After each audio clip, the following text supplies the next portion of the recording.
Welcome to the Pinnacle Podcast. Hashtag The Gong Show. Yes. And Dan Botchick here with Troy Thompson, the delectable Troy Thompson. Delectable, I like that. That's what he likes to be called. He pays me extra to call him that, so I do. I know. A little late in the afternoon to put on our show. I mean, we have had a few callers today already and wondering where the content is. And that's the fun thing about what we're doing is starting to get a following here, and it's fun. It's really fun, actually. It is. It's a blast, and so we apologize for our tardiness. Sorry. We'll do better next time. Yes, but Loyal listeners. But business Business is booming, like AB says. Business is booming. How about that contract by Le'Veon? Got paid. Almost. Sort of got paid. He got paid. You and I are kind of both soothsayers because you were saying the Jets, and I was saying the league's going to kind of collude and make sure he doesn't get paid like he might deserve if he had played through last season. Yeah, either way, he's out money, and so it's kind of delicious, isn't it? Well, you were hoping against him more than I was, but I guess I'm not. I mean, he's playing for the New York Jets, who are abysmal on offense, and he's going to have I don't know. It's How about probably Anthony Barr pulling the rug out from underneath the Jets? Oh my gosh, that was fun. Jets probably hate us with Kirk Cousins. Kirk said, I don't know, New York will pay me X amount. We said, all right, we'll come up a little bit. Get it close. Yeah. I'd rather go to you. That's exactly what they did with Barr. And Anthony Barr, he said, we need a little more. They said, we can't pay you more. I said, well, New York's going to pay me. He said, well, I guess I could maybe a little bit more, but not as much as them. He's like, all right, I still like you guys more. And so it is Wednesday today. So we are blessed enough through Troy's brilliance to be a Dave Ramsey endorsed local provider, and you can see the humble Troy Thompson. I'm so humble. I'm so very no, but it's true, and so it is. We were just as blessed to have Dan Boccia here, taking care of all our clients that come in on a daily basis. Seriously. No, and I appreciate that, and it's a lot of fun to work with the clients. Obviously, David and Dana Cram. Yeah, got them on TV too, but David couldn't speak highly enough about you. Yeah, I appreciate it. It was good working with him. Yeah, no, and we were on Channel 4 News. Troy was on. I don't humble brag. How'd you work that in there accidentally? He's trying to find any angle I can. Yes. Talking flood insurance. Yes, Susan Elizabeth Littlefield had us on talking flood insurance, and I was out there shoveling around the house for David, and hopefully it was fun to be on, and it was a fun little segment. It was kind of cool. Stuff. Yes, no doubt. That's awesome. And so he was a Dave Ramsey leading client, and so we're just going to go through the baby steps, and this is our third week going through them. Baby step number 3, where you save 3 to 6 months of a reserve fund or an emergency fund, but not emergency. It's kind of the reserve, just sort of your life, I guess your life safety net, if you will. And if you're doing everything right, it's not that much. I mean, once you get all your unsecured debt paid off, other than your mortgage, plus if you have gotten the right kind of mortgage that Dave recommends, and the right interest rate, the right down payment, 3 to 6 months of expenses shouldn't be that high because we're not including the credit cards and the car payments and stuff like that. And but it is, like we talked about on baby step 1, even that piece you have having, let's say, $10,000 or $20,000 saved in an account just for those emergencies. It's amazing how few emergencies come up. Right.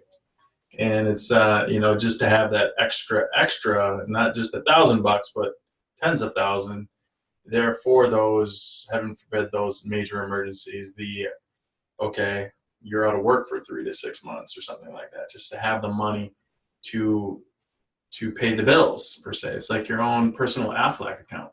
It is, and it is so important. And which is why Dave's steps have the following that they do. But I mean, as soon as you have your debts paid off, you have to have some sort of life safety net. You have to, and 3 to 6 months kind of depends on what sort of life you're living.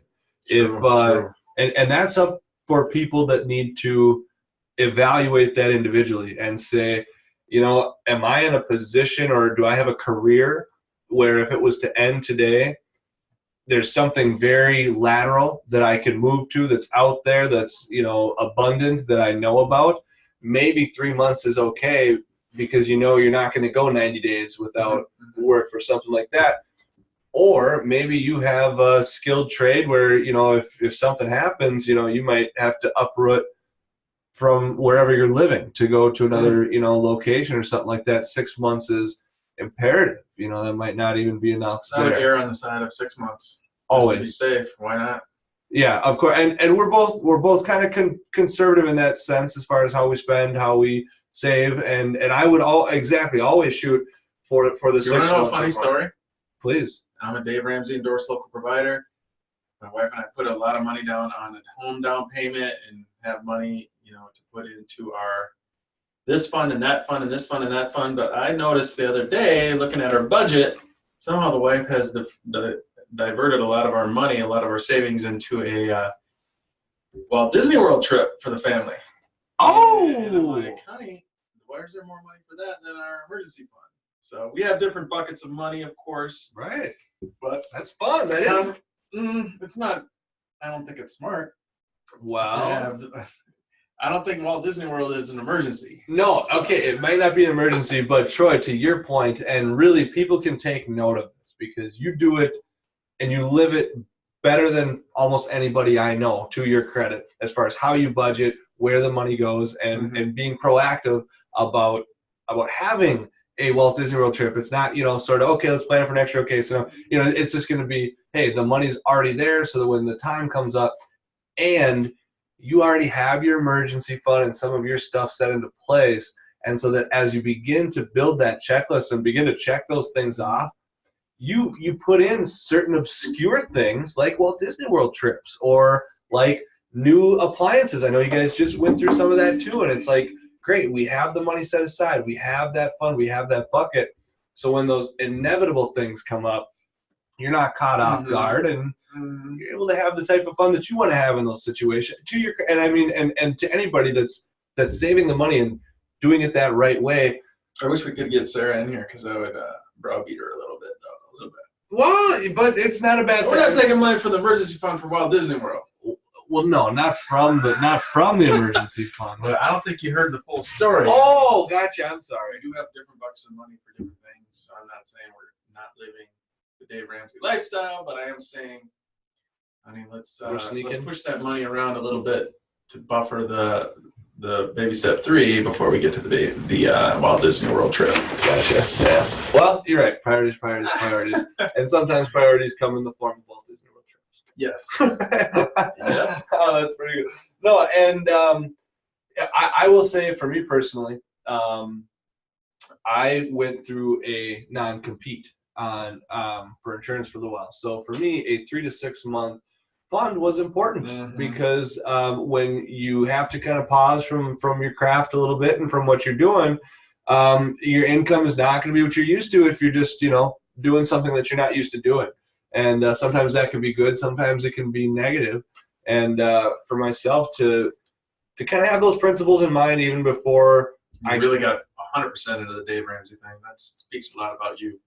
I did have some. I did. I had a lot of that background taught to me, very, very old school upbringing, and was able to weather the storm through doing that. And you kind of. It's made you a better man, hasn't it? It has. You go through the tough times, and you kind of you look back and you do wonder how did I do it? You know what I mean? Because you look at a current situation where you're now you're all popping bottles every night. Yeah, living the good life. Right, I'm popping bottles every night. That's what I'm doing. No, but once things, once the train gets back on the track a little bit, and you get used to a certain way of living, and you look back at you're ordering sushi for lunch. Well, if they would open the darn place, I'd get some sushi. You can't get some sushi; they don't answer their phone, But. No, yes, no. Things have been worse, and if you don't have 3 to 6 months, the rainy day fund, the proverbial rainy day fund, right? The rain will come. It will. More Murphy's Law will happen when you don't have the money, much more than when you do, which is just hard to wrap your mind around, but it's true. It is true. Example after example proves it. And so, wanted to just go through baby step 3 today. Anything else, Troy, to sign us off with at all? Wednesday, spring is finally around the corner. We're talking about getting out on the grill. Next Friday, it's going to be mid-50s, and the snow is going to be melting. I just had a Slack message while we were doing this podcast. I saw that auto owners has suspended their flood program because there was no 30-day waiting period. Remember how Al said that? Sure. Well, they suspended that program because of the imminent flooding. So whenever we think there's a good thing, insurance companies are one step ahead of us. So wow. Kind of getting the weeds with you loyal listeners, but yeah, we'll have to update you with that on Friday. Obviously. Yes, so yes. Yeah. All right. Well, I appreciate everybody's time. I appreciate you guys too. We appreciate it all. I'm gonna coin that phrase. So hope everybody has a great rest of your day. That sounds cool. Take care. Later.